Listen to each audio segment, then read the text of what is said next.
Hello, my name is John, and today we'll be reading Can a Divided America Survive? By Victor Davis Hanson on the Washington Times, posted June 15th, 2017.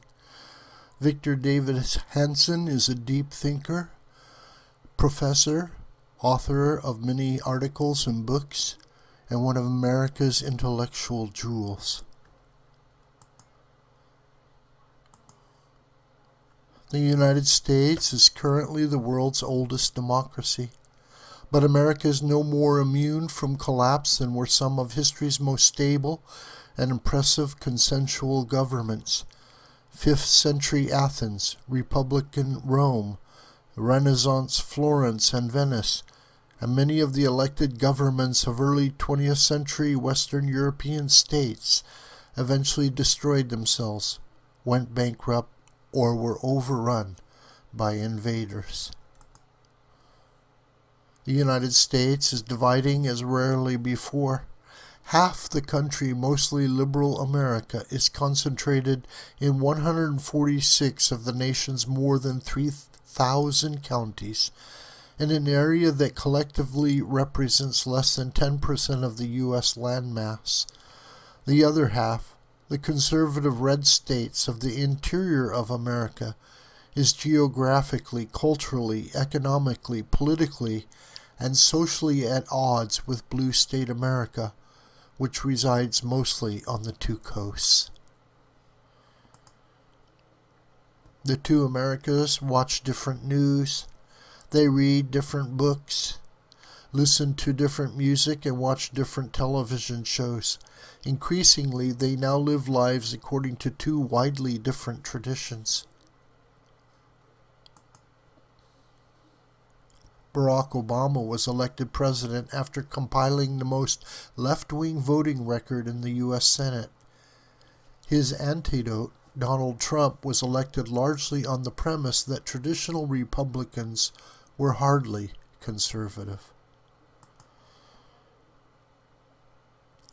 Red America and Blue America are spiraling into divisions approaching those of 1860, the time of the American Civil War, or of the nihilistic hippie straight divide of 1968.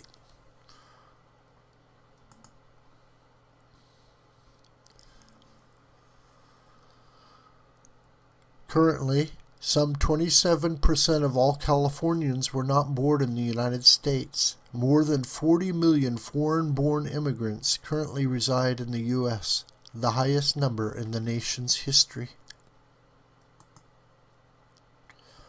Yet, widely unchecked immigration comes at a time when the country has lost confidence in its prior successful adherence to melting pot assimilation and integration.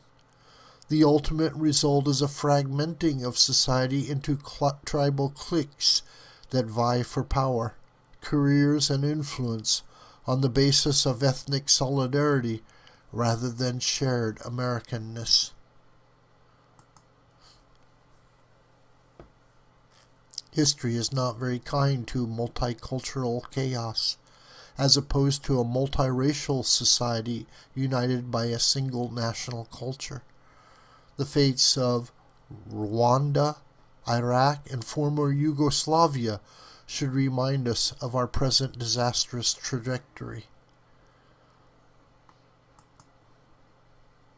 Either the United States will return to a shared single language and allegiance to a common and singular culture, or it will eventually descend into clannish violence. Does the unique American idea of federalism still work, with state rights and laws subordinate to federal law? We fought a civil war that cost more than 600,000 lives, in part to uphold the idea that individual states could not override the federal government. Yet sanctuary cities declare that they can freely nullify federal immigration law. The California Senate passed a bill earlier this month that would prohibit the state from contracting with any firms that work on the federal government's wall at the border with Mexico.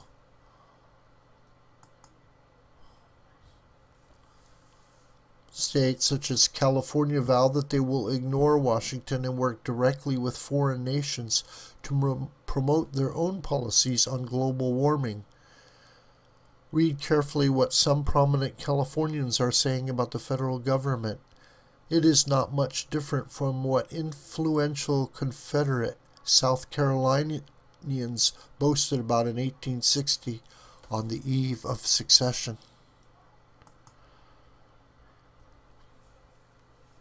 The national debt has almost doubled over the last 8 years, and at nearly $20 trillion is unsustainable.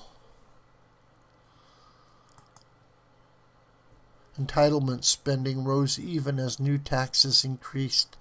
The have-nots claim the haves make far too much money. The haves retort that they pay most of the income taxes while nearly half the country pays nothing. Most Americans agree that the present levels of borrowing and spending cannot continue, but many believe that the tough medicine to cure the disease of chronic annual deficits and mounting debt is unacceptable. America's infrastructure and military are vastly underfunded, even though some voters want more subsidies for themselves, and apparently others to pay for them.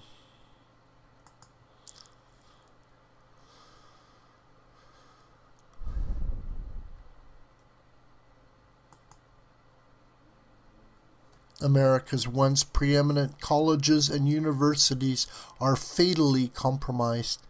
Universities charge far too much, resist reform, expect exemption from accountability, and assume their students must take on huge amounts of debt. Yet campuses can't guarantee that their graduates are competently educated or that they will find jobs. Illiberal attempts to end free speech, to sanction racial and gender segregation, and to attack rather than argue with opponents are disguised by euphemisms such as safe spaces, trigger warnings, and various isms and ideologies. Behind the guise of campus activism and non-negotiable demands is the reality that too many students simply are unprepared to do their assigned work and seek exemption through protests in lieu of hard studying.